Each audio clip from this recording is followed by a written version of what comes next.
Hello, everyone, and welcome to the semifinals of the Orlando Open weekend. Cedric Phillips and Patrick Sullivan here in the booth with Nick Miller down there in the feature match area doing your write-ups for the last couple of matches we do have left here in our modern Open. John Cuvelier is on your left. David Sharfman is on your right. Cuvelier, the number 5 overall seed. Sharfman, your 8.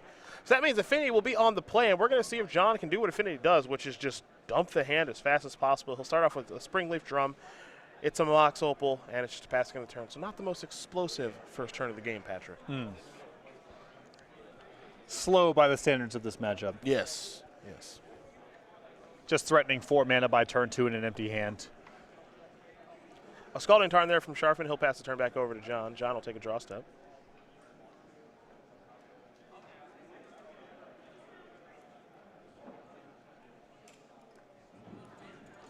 John's Affinity deck a little bit different than some of the other ones we have seen here this weekend. 4 main deck copies of Thoughtcast.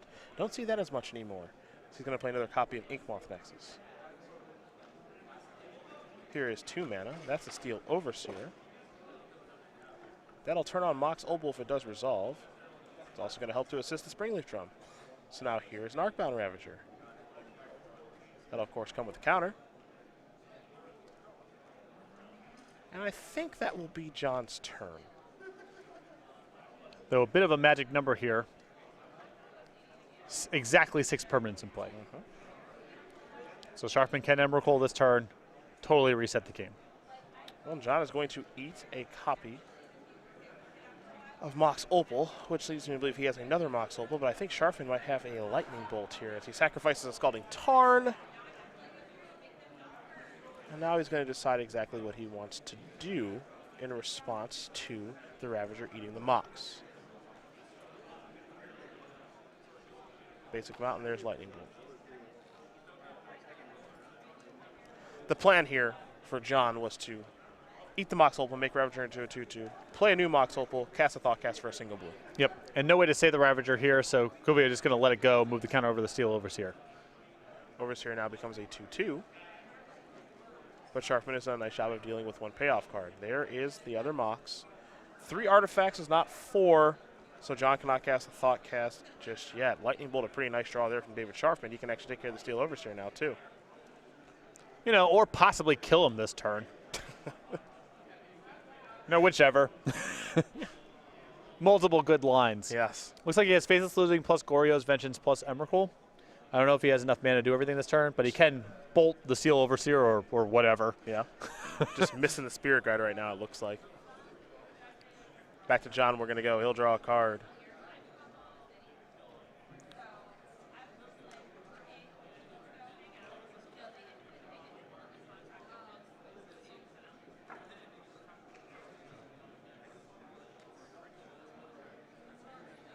Cuvelier going to play another copy of Steel Overseer. And now he'll play a Thoughtcast.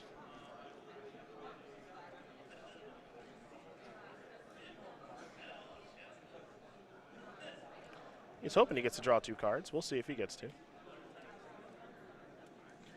I just want to know what kind of shampoo he uses. Seriously, that hair. It is pretty great. Come on. Here's a Blinkmoth Nexus. And the very powerful Mem Knights. Well, easy to joke about, but that's actually not shabby here for Cuvelier, as it means he now has 8 permanents in play. So he could keep, hypothetically, let's say, 2 copies of Steel Overseer, should he get hit by Emrakul. And that's not a shabby clock in terms of being able to win the game, hopefully before Sharpman's able to reassemble something. Yeah.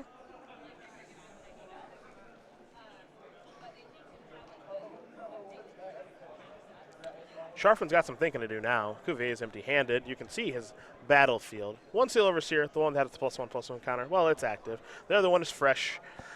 And then he's got all those Nexuses out there. 2 Inkmoth, 1 Blinkmoth. And he has the ability to actually activate a couple of those, thanks to the Springleaf Drum and the untapped Blinkmoth Nexus, to be able to Steel Overseer onto them. So Sharfman knows what he's up against now outside of the top of Cuvelier's deck, and he's got to work a way through this thing.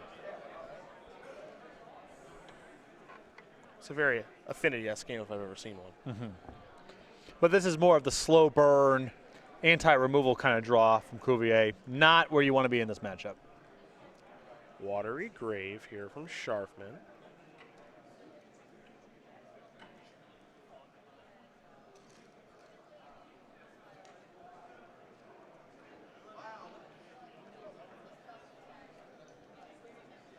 And now there's Lightning Bolt to go after the active Steel Overseer. John is going to activate Ink Moth Nexus with Blink Moth Nexus. He'll also use that Memnite and Springleaf Drone to activate the other Ink Moth Nexus. Now Steel Overseer will go active. So counters are going to be placed a bunch of different places here. One on each Ink Moth Nexus, one on a Memnite, one on the non-active Steel Overseer, and now we head back over to David Sharfman. He will draw a card. And Gristlebrand is what he has found. He will now play a Faithless Looting. Before that, he played a Steam Vents untapped. He'll be drawing 2 and discarding 2, and I think we know how this song and dance goes. One of which is Emrakul. Trigger on the stack, Goryo's Vengeance will allow Sharfman to bring it back. It will have haste.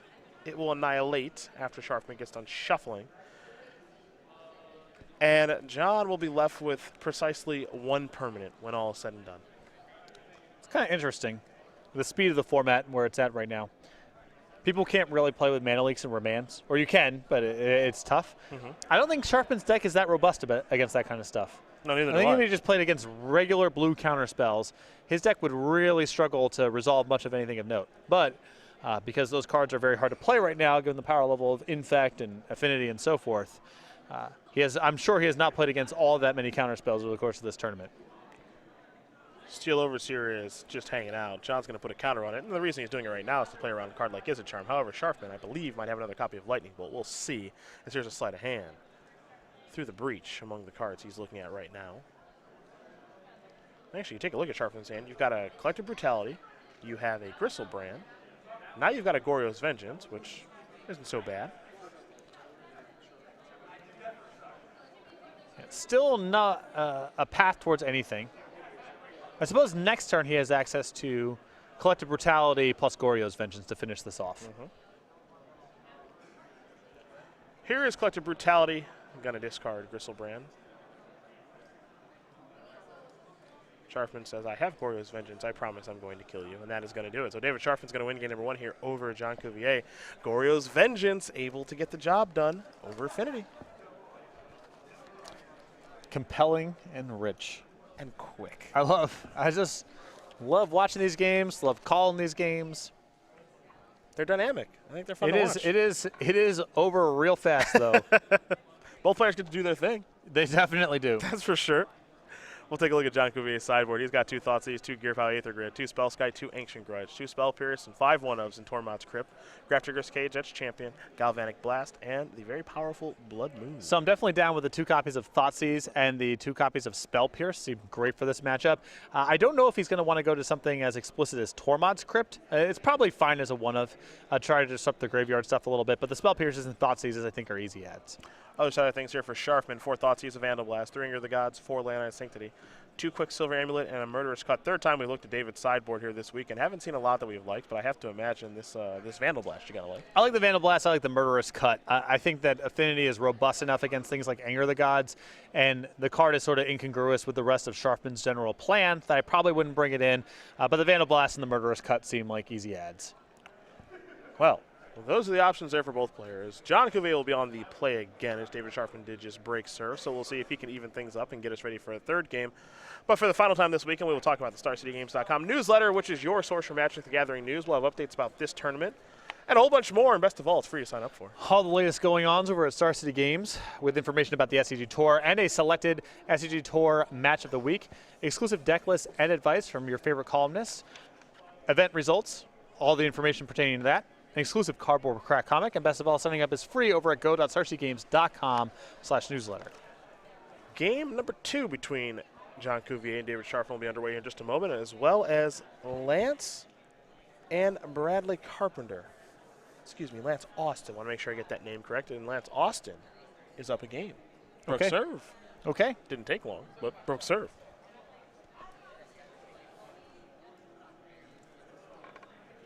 Interesting decks in the top 8 here. In fact, making top 8, no surprise there. But maybe these two I'm a little bit surprised about. Mostly surprised about what Sharfman's up to here with his build of Goryo's Vengeance. But I actually like how he's changed this deck some instead of kind of making it really the all-in deck that it was before with Norwich Shoal. You know, there's a lot of stabilizing cards in the deck. You know, you have Serum Visions and Sleight of Hand and Faithless Looting and Izzet Charm. So there's just a lot more redundancy in the cantrips. And I think there's this habit of getting kind of fancy with decks like this, where you feel like you need to get the kill in one turn. And as it turns out, Emrakul your opponent and then playing draw go for a couple turns and finishing off the game is often good enough as well. So you don't need to necessarily fill your deck with a lot of World Spine Worms and Nourishing Shoals and so forth to get the combo to execute one turn, because often the not quite a kill combo turns are still good enough to win the game in the aggregate. Yeah. That's, I think, the thing that's been a little bit impressive about this build of the deck is he's not trying to kill the opponent as fast as possible.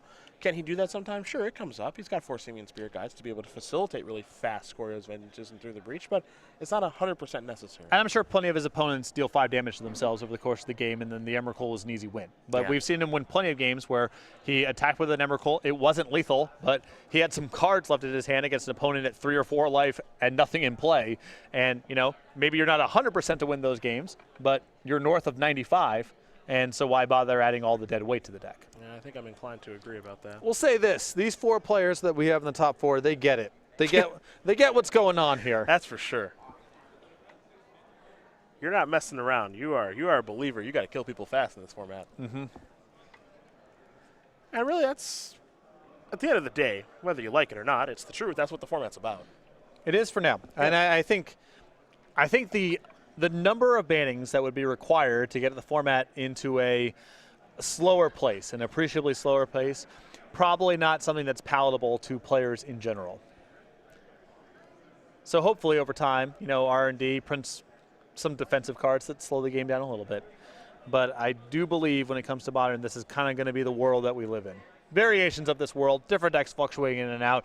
Maybe the flashpoint of the format becomes turn 4 more frequently than turn 3, but it's going to look a lot like this. This is the nature of expanding card pools. The game rarely slows down, and the game rarely gets less powerful. Yeah. Things will speed up, and people are trying to find the most broken things to do. Right. That's the other thing. Why fight fair when you don't have to? You know, imagine Legacy was a turn slower, but Force of Will wasn't a card. What decks would you play?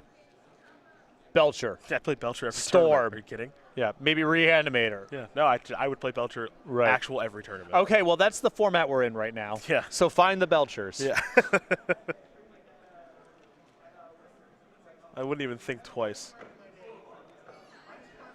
Would you be playing with Mother of Runes? Probably not. Knight of the Reliquary? Probably not. Scrib Ranger. Script Ranger. Deathrite Shaman, even. Might play with that. Maybe. Might play with that. Maybe. John gonna take a mulligan. Sharfman is happy on 7.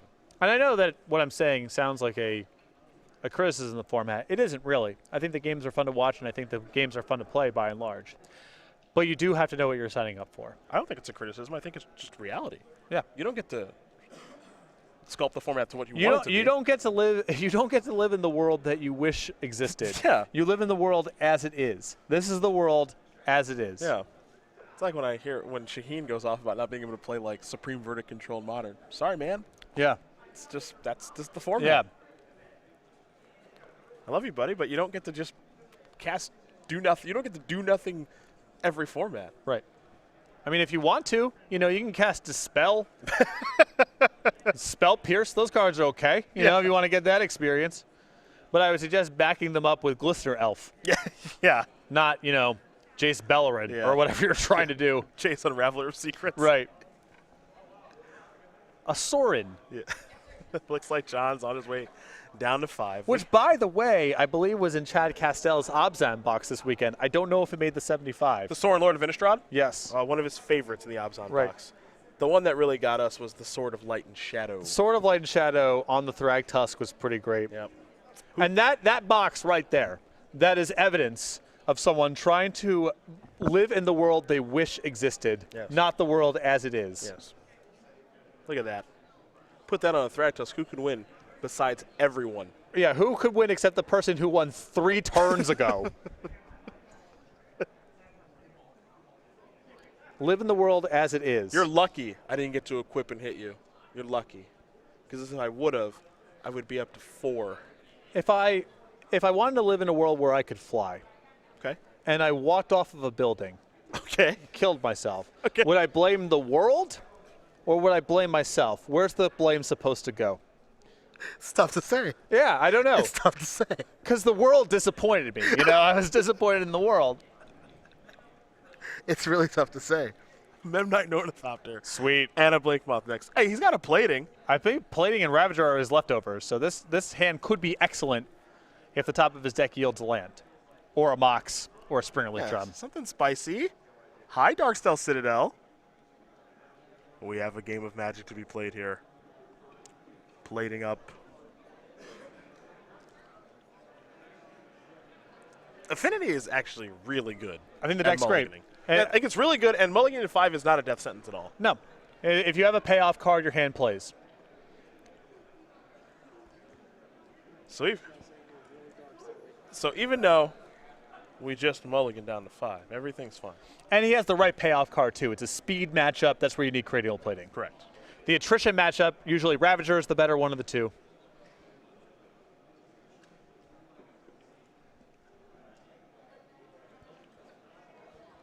Sharfman for his second turn. What do we have here?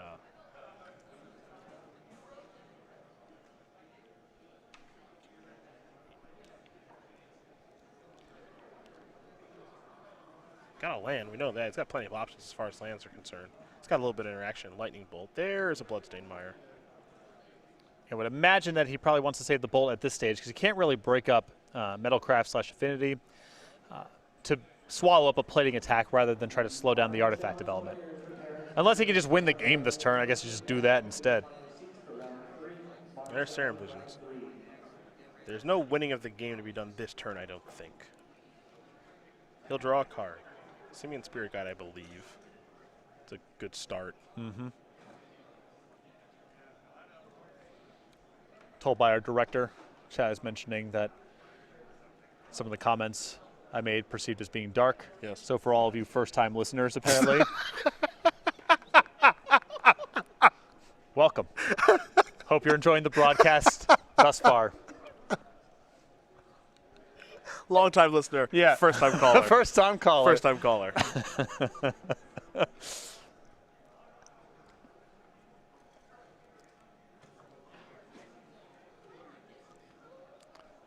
I think it looks like Cuvelier having an existential crisis of his own over there. Just sort of picked up his cards and disconnected from the game briefly. Yeah. What do I do? Yeah. Contemplating his own miseries of life, perhaps. Yes, perhaps. Where's this plating going to go is the question. It's not going anywhere. Okay. Interesting stuff here. Ravager. All right. I count 6 permanents. We'll come back to this in a moment. We'll circle back. We'll circle back to this. Circle back to this conversation. Okay.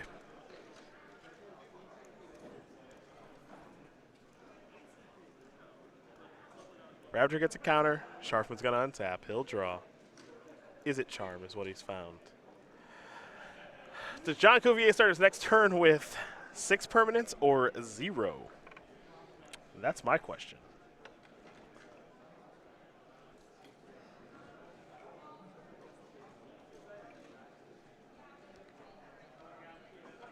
Well, there's no interaction from Cuvilier's side, especially when he's tapped out here.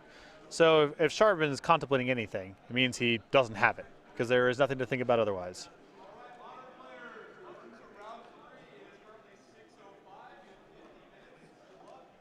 Might get over to the backup match. I would be shocked. Here's a basic swamp. I would be truly shocked.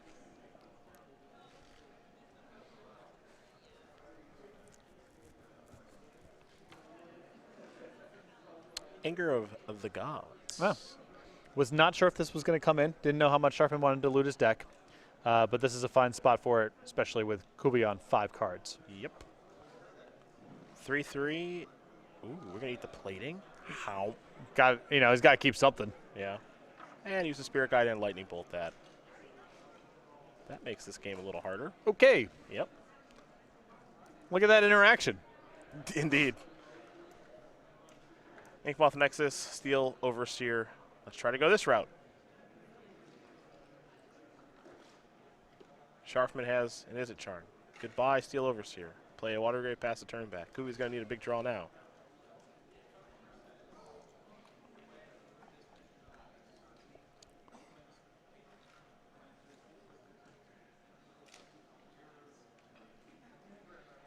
Perhaps contemplating poison v damage, Yes.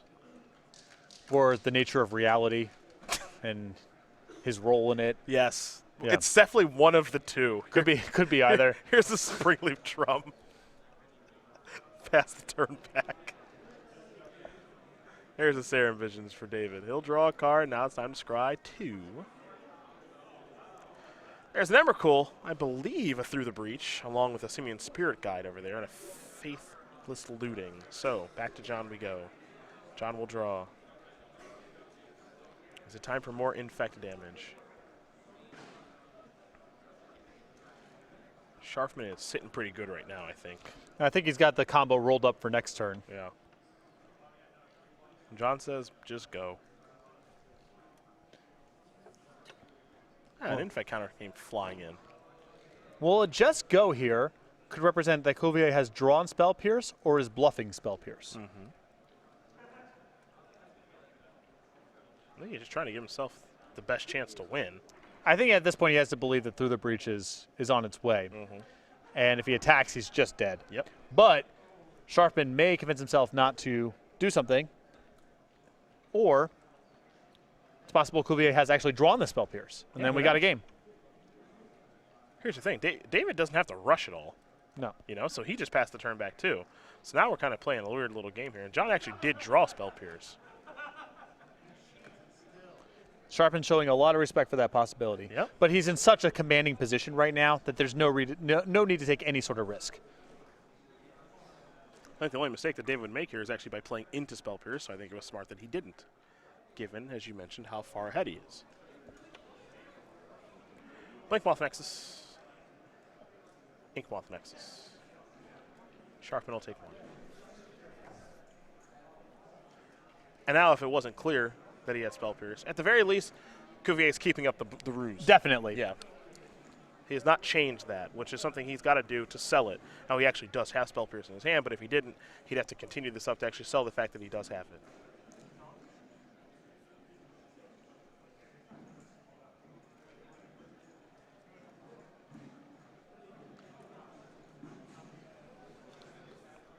Bradley Carpenter and Lance Austin going to game number 3.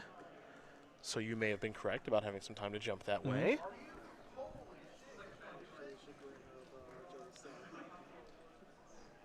Here is a Through the Breach. Going to try to Spell Pierce, Will Cuvey. Simian Spirit Guide demonstrating that it's a really good magic card. As here is Emrakul, Annihilator 6. There goes your board. And there goes your life total. Now, it's always nice when you can sit there with no board in your hands like this. Well, you know, Cuvelier has the body language of someone who's been contemplating a lot over the course of this match. Yes. And now he's got a lot of time. And nothing to occupy his mind with game-wise, so he can just focus on what matters. That's right. Dark Steel Citadel, the draw for John. He puts that in the battlefield, simply passes the turn back. Thought Seize is not castable. Sharfman draws a Sleight of Hand. He'll start there. Take a look at the top couple. Sleight of Hand and a mystery card. Don't have a great look at the other one. But he's taking the other one. I believe, yes. Polluted Delta going to come down. Pass that turn back over to Cuvier. I believe he took a Gristlebrand there. Sure. Blinkmoth Nexus for John. Pass the turn back. Sharfman will sacrifice the Polluted Delta. I think he needs 1 more mana to be able to cast Gristlebrand. And he's got, how much black? He needs 1 more Black mana, yeah. yep. Well, I've hard cast me a Gristlebrand. Steam Fence. Does he have no more black mana? Quick check here. I would assume that's the case if that's what he's doing. He's got a Water Grave, a Swamp, and a Bloodstain, a Blood Crypt. So he's got Black Cleave Cliffs, Creeping Tar Pit, Dark Slow Shores, but no land defined. How about Through the Breach? Is that okay? Yeah, That'll do just fine. That is going to do it. David Sharfman going to win this match here over John Cuvier. 2-0. Goryo's Vengeance, on to the finals. David Sharfman got a little brew here. That's working pretty well. He's going to play against someone playing Infect in just a little bit. Yep. Cuvelier just not enough disruption in the matchup. His draws were a little bit on the slow side, and I think he needs to make sure of either flood the battlefield quickly with enough permanence where an Emerald Cold trigger doesn't necessarily beat him, or have a cranial plating draw backed up by Thoughtseize and Spell Pierce in the post-board games. He never really had either one of those draws, and Sharfman's deck's just a little too consistent, a little too reliable.